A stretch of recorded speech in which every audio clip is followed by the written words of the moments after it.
First thing we're gonna do to make our little owlet is make a big circle that fills up most of your paper. Then owls have those little fluffy tufts on the top of their head that kind of look like ears. So we're gonna do a triangle, which is a one line up and one line down. On the side, we're gonna add a little wing. You can just put a little squiggly line there. That's all we're gonna draw, but you can also write your name. The next step is to make the feathers. We want to make so many feathers that you can't really see the blue on the owl. So we're gonna rip. Use both of your fingers, and if you get too large of one, hold your paper and you wanna twist one back with one hand and forward with another hand, and that's how you get good rips. You can rip several pieces of both of the colors and rip them into smaller pieces. Let's use our glue buckets for these. Remember, you're gonna take your glue brush, wipe it on the lip, not these lips on your face. You're gonna take your glue and spread it around, but you don't wanna spread too much because it will start to dry.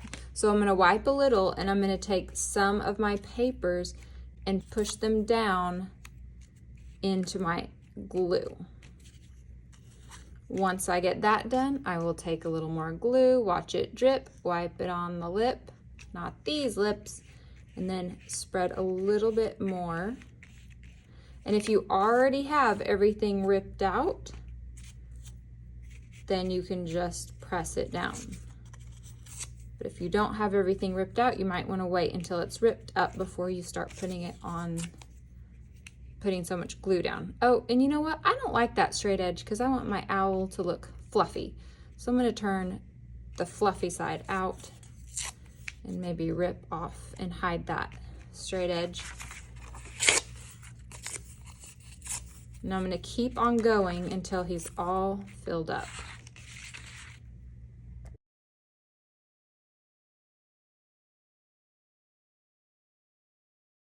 Okay, how did I do on my little owl? Do you think I did a pretty good job? Oh, you're right, I am missing a spot. I see some blue shining through. So I'm gonna get another piece of paper and stick it there. And now it's time for our eyes and our legs. Now you'll take your two circles for the eyes, take your Sharpie and you can make a pupil.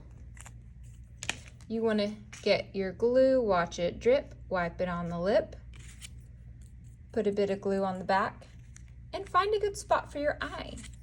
Do the same thing with the other piece. Make sure the pupil is sticking to the front. Aw, how cute. Now the last thing he needs are his little legs.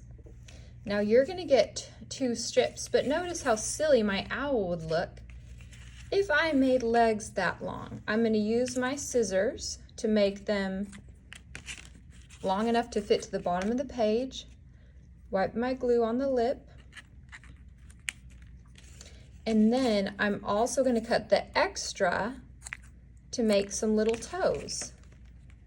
I'm going to do two, and I'm going to stick it on the end right there so it kind of looks like he's got three little toes.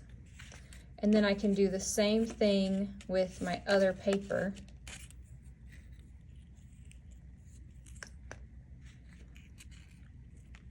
I'm going to tuck that under the feather, clip it, cut two toes, wipe it on the lip, not these lips.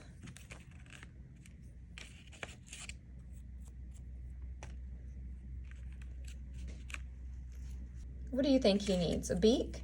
I'm going to take the rest of my rectangle, my orange rectangle, and I'm going to cut a diagonal line to make a beak. Okay, now it's stuck in my feathers, but I'm going to grab that. You can either hold it and grab it on, or if that's tricky, just put a little glue down on there and add your beak. The glue will dry clear. And now you can put your little owl friend on the drying rack. Remember, creativity takes courage, and you've got this.